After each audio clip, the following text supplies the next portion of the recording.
of light-skinned women of African descent. So whether you be fully black, biracial, multiracial, mixed, multi-ethnic, whatever the case may be.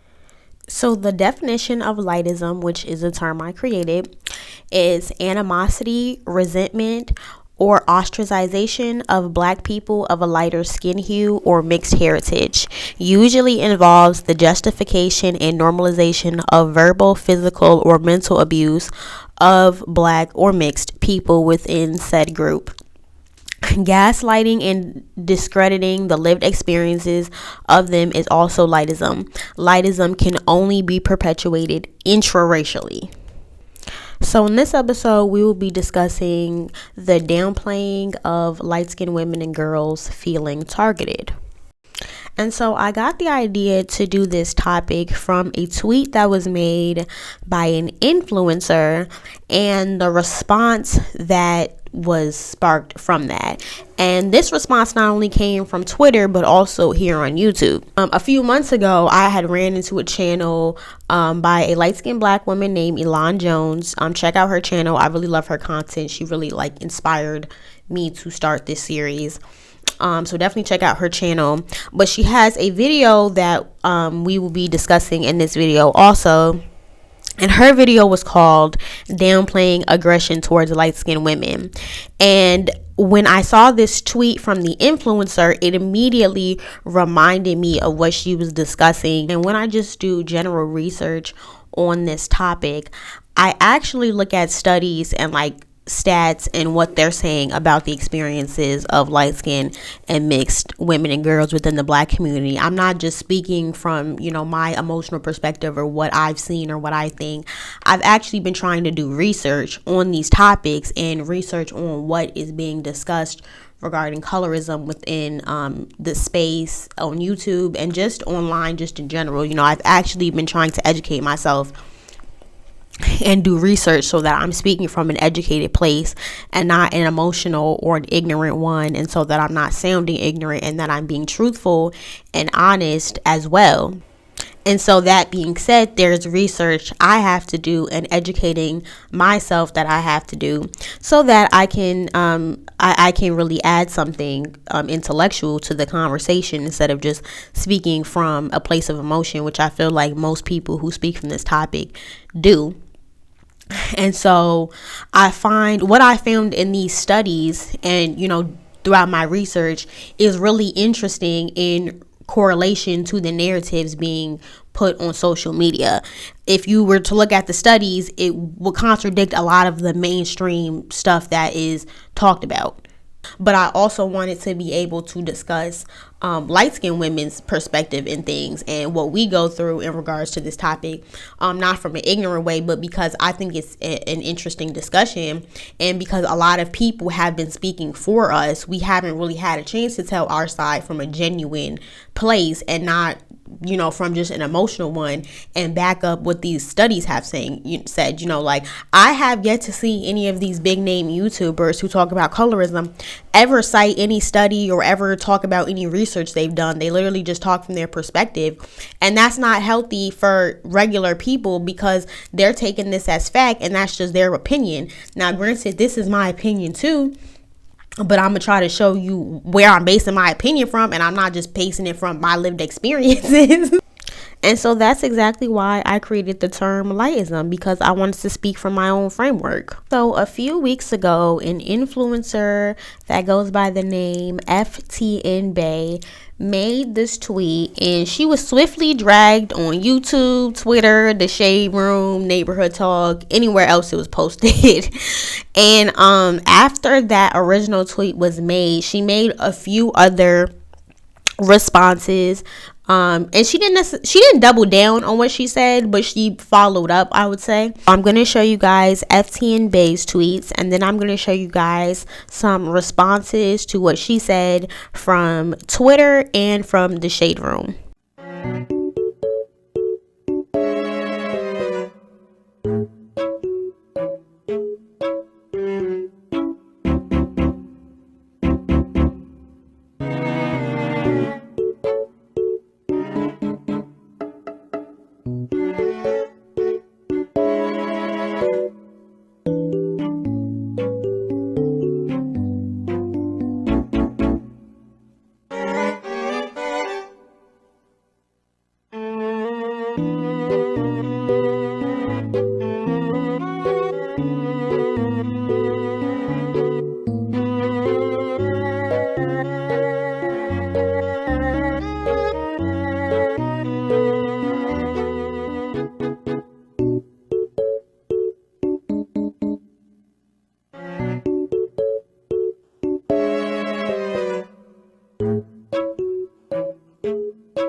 So in this commentary, I'm going to focus more so on the response to what she said, but I am going to give a quick little analysis of her actual tweet. I definitely believe her delivery could have been better, and that would have reduced a lot of the backlash that it got. How you deliver your message has a lot to do with the response, and although we do have free speech, it just is what it is. So when you come at the defense with using words like bitches to describe other, women and girls, and you're trying to defend yourself, it's going to automatically put other people at the defense. So that has a lot to do with the response she got. That would just be my advice to light-skinned women and women in general, period. But especially light-skinned women when you're talking about this topic. Unfortunately, you don't have wiggle room in this conversation to just say whatever and think you're about to get grace. And in regards to the whole her saying light-skinned women but dark-skinned girls thing, at first I couldn't tell if that was like a microaggression or whatever. But I think she's actually talking about a dark-skinned girl. Said it girl in 2 tweets, so she could actually be talking about somebody who's a girl as in a child, because this is Twitter and we see grown women arguing with teenage girls all the time. And that brings me to these individuals who were so triggered about what she said that they found it necessary to bring up her son's sexual assault case. And I just find that to be really greasy. Like, what she said was that triggering for you? You're that bothered by her saying that? Mind you, this is some random IG chick. She's nobody that's big and popping. So I don't understand why it was necessary to bring that up. It had no correlation to her tweets. It had no correlation to what she said. It's that serious that you got to bring that up. You couldn't come with any other slick responses or contradict what she's saying in defense of dark-skinned girls if that's what you wanted to do. You had to bring up her son being sexually assaulted. Like, are you kidding me? It was that deep. But that's how the community does, though. It doesn't matter if you're light skinned or you're dark skinned. If you are a black woman and you've come out of a black woman, so you're a black woman's child, nothing is off limits. Anytime they don't like something you say, they will bring up anything to try to humble you, to throw it in your face, to try to make you sound stupider. And notice how this hater Valerie from Complex tried to phrase the tweet like FTN Bay is the one who assaulted the child and not some nasty nigger. Like, I think that's low-key some mammy shit too, because she's trying to make it seem like, or phrasing it as though Bay is the one that could have done something to that little boy, when it's really about this nignog that did something. So really Bay technically is a victim in it because she's the mother, and you trying to hold that against her. Like, it's just very, very distasteful, very unsavory. If you disagreed with her, you should have just challenged what she was saying. And that's why I don't believe any black woman or child of any skin hue is protected in the community. People may have a fetish for you and think you're attractive and you might be seen as desirable. That does not mean you are valued and protected, and that don't mean any of that. That don't mean your children are valued or protected. I don't believe a black woman of any shade gets protection in this community.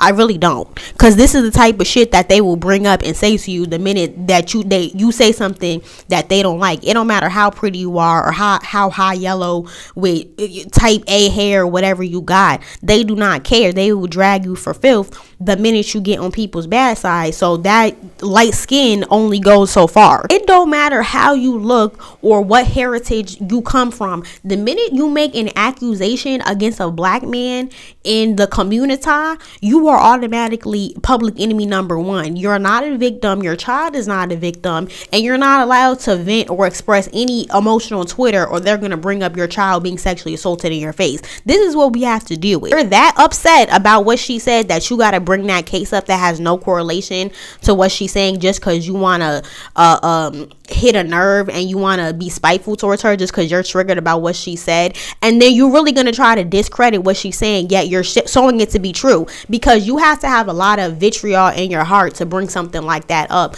just because you disagree with somebody. So you're not making a good case for yourself, honestly. And this is exactly what I'm trying to highlight. If we're being dishonest when we're saying that sometimes other black women and girls are mean to us, why do you come at us with so much vitriol every time we express this? If it's not true, show that it's not true, or ignore it. Ignore what we're saying, or come back with a counter narrative. Don't get emotional and just start insulting people. Let's talk about 4 gaslighting tactics that narcissists use.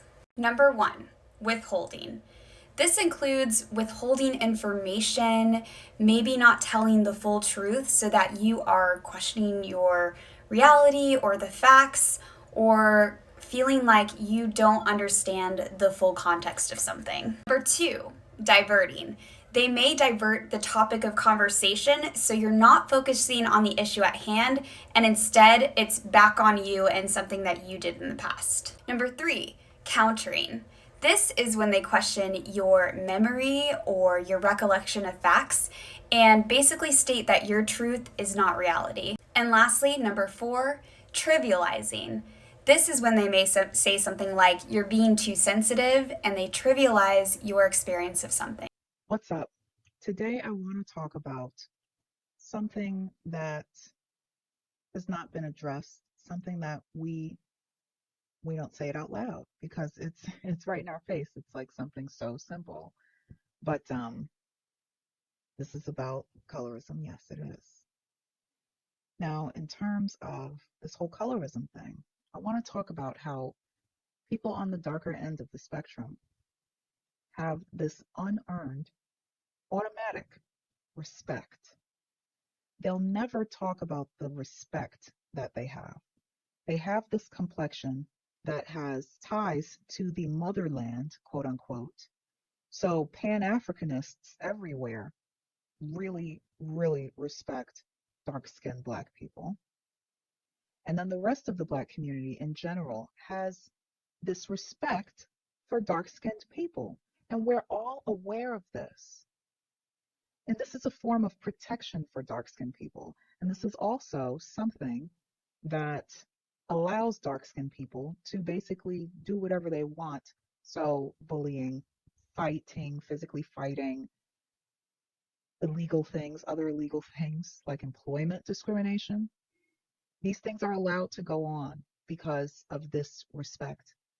Now, this respect is partly because, dark skin equals Africa, but also it's a fear-based respect. And there's also this constant and everlasting narrative that light-skinned people never want to acknowledge our so-called privilege, or never want to acknowledge the fact that we benefit from colorism, and that we gaslight darker skinned Black people about what they go through. But we're the fucking minority, so why would we be here trying to gaslight y'all and trying to discredit your experience? What is that gonna do for us? We're the minority in the group. We know we have our own experience. What will we gain from trying to gaslight other Black people? But y'all be trying to gaslight us because you're determined to prove that we are privileged. There's so many light skin sacrifices, that's what I call them, or light skin SJWs, light skin pro Blacks, whatever you want to call them. I see a lot of those people today on social media being very vocal, and maybe it's performative, maybe they're doing it for clicks and views, I don't know. But I think most light skin people are genuine because we are Black too, so we clearly would empathize with other Black people. So I just don't understand why they still use that. Maybe that was relevant in 1930, but it's not relevant today. And the fact that it's constantly being brought up on fucking TikTok, it's like, okay, you're just holding that over people's heads now. You will never see other Black people acknowledge that type of stuff, or acknowledge how many light skinned and mixed people go hard for the Black community. They will not acknowledge that, but they'll constantly hold colorism over our head. Whenever light skinned and mixed girls talk about how we get treated by the community, then all of a sudden everybody it's okay to gaslight us and say that what we experienced wasn't the truth, and to attack our character and try to discredit what we're saying, and try to find hidden colorism in what we're saying, like doing just the most to try to discredit what's being said. And I find that crazy. It's like they literally are projecting what they're saying, what they do to us, they say we're doing to them. Somehow, because we benefit from colorism, we can't go through other shit also. It's as though, like, just because somebody benefits from colorism, life is supposed to be amazing for them and they're never supposed to experience issues. Like, I don't understand. So let's talk about that masculinity theory for a second. Dark-skinned men are seen as most masculine, and dark-skinned women are also seen as masculine because dark skin is associated with masculinity, period. So no matter the gender, if you have a deep skin tone, you're going to be seen as masculine. I don't necessarily believe in that. I think that people are associating what they've always seen actually happen. What they've seen dark-skinned people be like, do, act like over the years. And that is, they've seen a lot of them be confrontational. They've seen a lot of them fighting. They've seen a lot of them be arrogant, have this arrogance about them. They've seen a lot of them act like they're above the law. They could just do whatever they want to do, and no one's allowed to say anything or stand up to them, or they're going to get their ass beat, just like really taking control of whichever space they're in. And this actually did happen. No, I'm not a white supremacist, light-skinned woman. This actually did happen. The stereotype exists for a reason. People are afraid of darker skinned folks because of what they've seen over the years. The angry black woman, it's the same thing for you. You were angry for a really long time. You are still angry today. We see it online every single day, how entitled you feel, how entitled you are to bully everybody, everyone, black men, light-skinned women, brown-skinned women. It doesn't matter. Why? Because you know that the community fears you. You know that the community would never challenge you because you have this automatic respect from the community. This is a protective factor for you. And this situation with FNT Bay is a great example as to why I decided to start using the term lightism instead of colorism, because you notice that FNT Bay is saying that she was experiencing colorism for somebody, making comments about her color, treating her a certain way about her color, which per Alice Walker's original definition of colorism would be colorism, because in Alice Walker's original definition, she did not specify colorism only affecting one specific skin color. She just said, she made it very general. But now in Webster, it specifies dark-skinned people and the discrimination that they face. So I understand where the confusion is coming in, but the reality is in Alice Walker's original definition, she didn't specify. But that being said, because there's been that miscommunication, and there's kind of like, the term is kind of shifted basically, and the meaning of it has kind of shifted. So when FNT Bay said she was experiencing colorism as a light-skinned woman, that was thrown back in her face, and people were saying, well, you benefit from colorism, so how can you be experiencing colorism? And they were also saying, that, in layman's terms, and they were also basically saying, oh, well, because you benefit, in layman's terms too, they're basically saying because you benefit from colorism, that's why some dark-skinned girls would have an issue with you, which doesn't make it better either, because you're basically saying, oh, well, they're justified in having an issue with you because you benefit from colorism. And it's like, wait, no, it don't work like that. Like, and nobody's denying that darker skinned black girls and women experience colorism way worse than light skinned people. Nobody's denying that. We're simply talking about what light skinned people go through at the moment. And that's what's irritating to me. Like, why is it that anytime a light-skinned person says something they experience, people automatically look at it as an attack on them as an individual. But then when people are literally attacking us as individuals, literally, we're supposed to just be humble about it and be like, yeah, you know, we understand because of colorism. It's like, wait, no, nobody has an issue with you addressing colorism, but it's like, it's a real double standard there. So light-skinned women, absolutely no protection. Turned on by both the men and the women of the entire community, all shades, have the reputation of being a doormat and being a punk, never standing up for herself, when the true story is the light-skinned woman is always outnumbered. I'm going to show a clip. And DMX tried to kill him. You know why? He caught him trying to cook one of his dogs.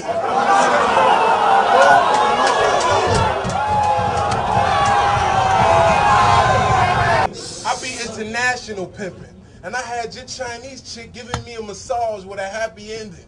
I said, but when she turned around, I was like, ew, she kind of wrong. Like, damn, why she got a thong? See, his bitch ass so flat, she can iron her pants while she still got them on. I said, but yo, it ain't nothing to me. 90. Notice how he changed his style from fast to slow. Face it, folks, he is not a rapper. He just trying to brainwash y'all with a bunch of fucking racist jokes. You be on the block snapping, but this is different. This is real MCs rapping, talking about I'm the cat that's on the back and I'm looking like a broad. When I did cook him, I was feeding you the dog. This is the dopest. Get focused. You not hopeless. Cause yo, I tell you it's unfair. I can't talk about cotton picking, but I can say how I took a shit in your sweet and sour chicken. So the article I'll be reading from is called A Comparison of Skin Tone Discrimination Among African American Men from 1995 to 2003. And I'll be reading from the abstract section. And so in this section is like the intro. So they talk about multiple different groups. They don't just talk about black men. And all of these studies will be in the description box below. Later research suggested that African Americans usually preferred skin tones that were similar to their own shade, while other studies indicated they strongly preferred lighter skin tones regardless of their own shade. For the most part, psychologically, African Americans who appeared close to the average medium brown skin tone, i.e., a prototypical shade, seemed to be more protected in their racial identity and were the least stigmatized by African Americans. In contrast, those with skin tones on the extreme ends of the spectrum, i.e., very dark and very light, experienced a lower sense of mastery or felt less attached to other African Americans. Overall, results of the study were variable. Although light skin tones may have been idealized, medium-skinned persons may have been more protected in their racial identity and attachment to African Americans. Thus, skin tone bias can be complex, simultaneously serving as an advantage or a disadvantage depending on the social context. You see Jin, the Asian guy, up against Sirius Jones. I used to love these rap battles, by the way. So he's up against Sirius Jones. Sirius Jones was making really racist Chinese jokes all throughout. And Jin knows he can't do that. Look at the scene. If it was on mute, you already know what the deal is. He's outnumbered. He's the only Asian. It looks really intense in there. It looks hot. It just looks super intense. It's very closed in, right? It's a very intimidating environment.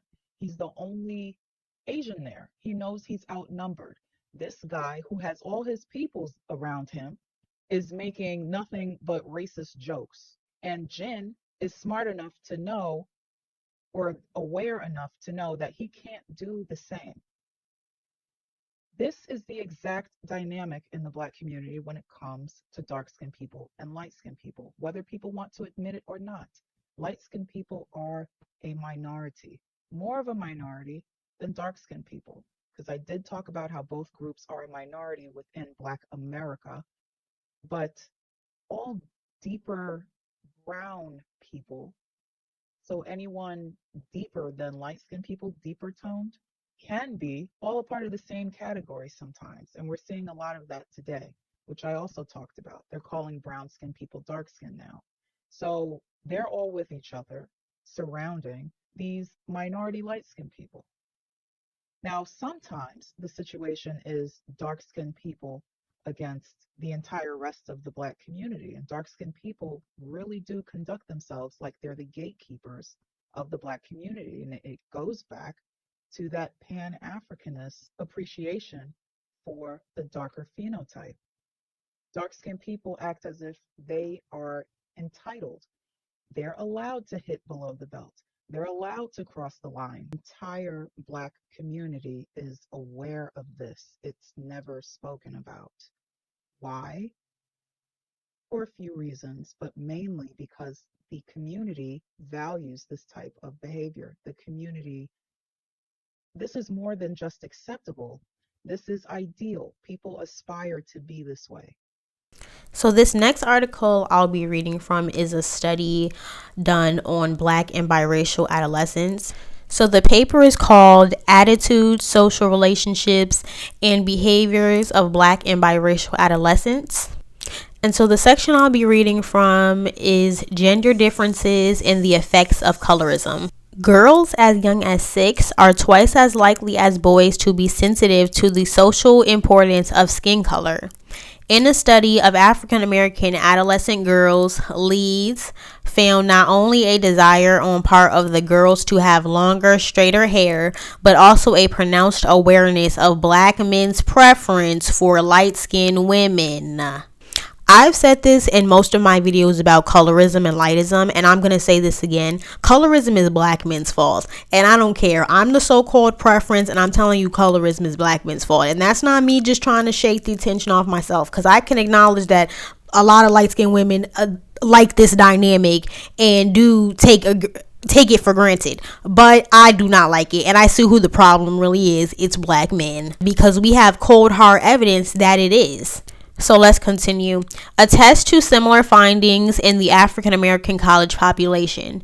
These figures show how the ideology of beauty, defined by skin tone and other phenotypic marks, defines how socially desirable one is in the marriage or dating market.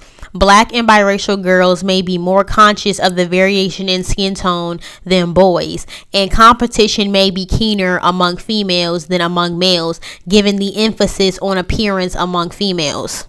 So to the conclusion, it says, in particular, for biracial females, there may be a lack of close bond between peers, and exclusionary practices by Black girls may affect their ability to reach and maintain closeness with peers.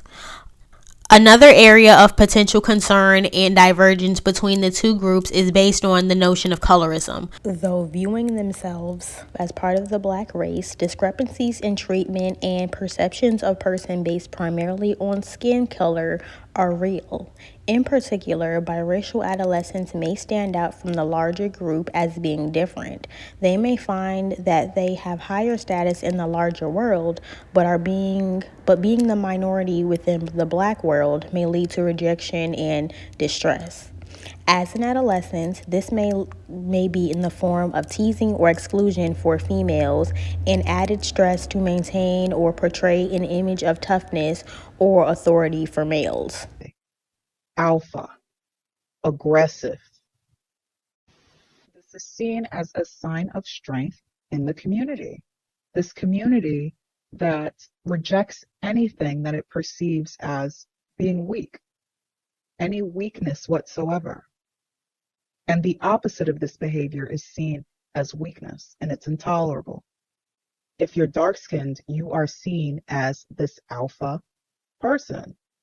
You're alpha, whether you're a man or a woman. If you're light-skinned, you're the opposite of that, whether you're a man or a woman. You're Jin versus Sirius Jones and his peoples.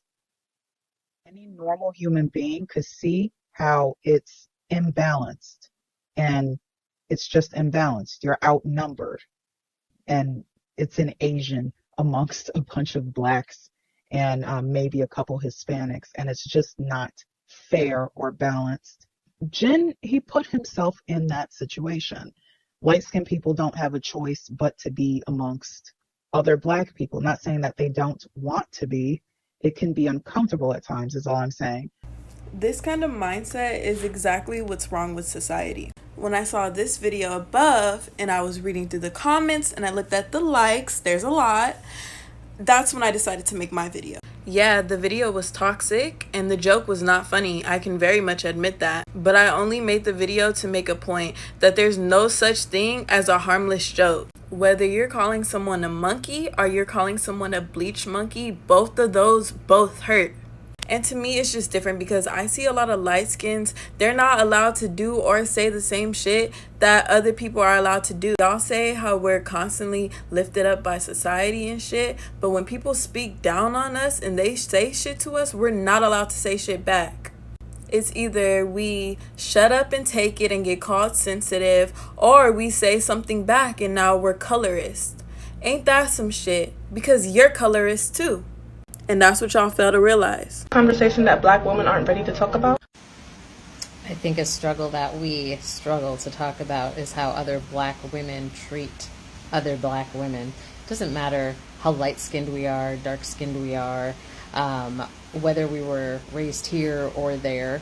How you treat another woman, period, matters. We need each other. We need to empower each other. And the other thing is when you try and tell another black woman because she's light-skinned or another skin color that she's not black enough to be in your world, that's insulting. But also you need to remember we're all black women. So the black woman that you continue to disrespect, talk about behind her back, not acknowledge her because she is the whitest black girl you ever met, or she is not as dark as you want her to be, or because you think light-skinned girls have more privilege, that's not correct. We go through the same battles every single black woman faces.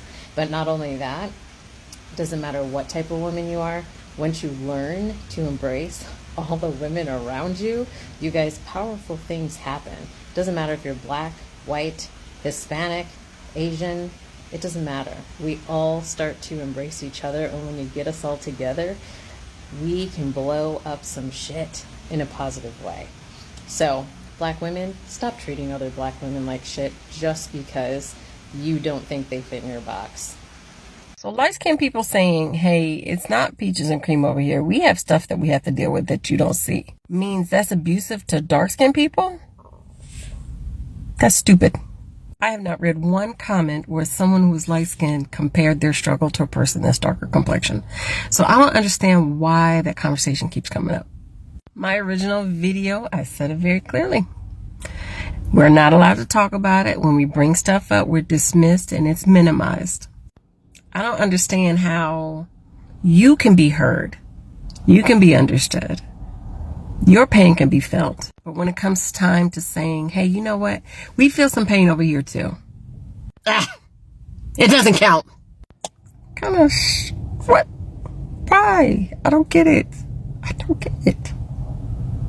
You know, you being light skinned and having a certain hair texture and so forth, you know, being in a black community, what did you go through during that time? You mean what I'm going through? Which you're, I guess, still going through, yeah.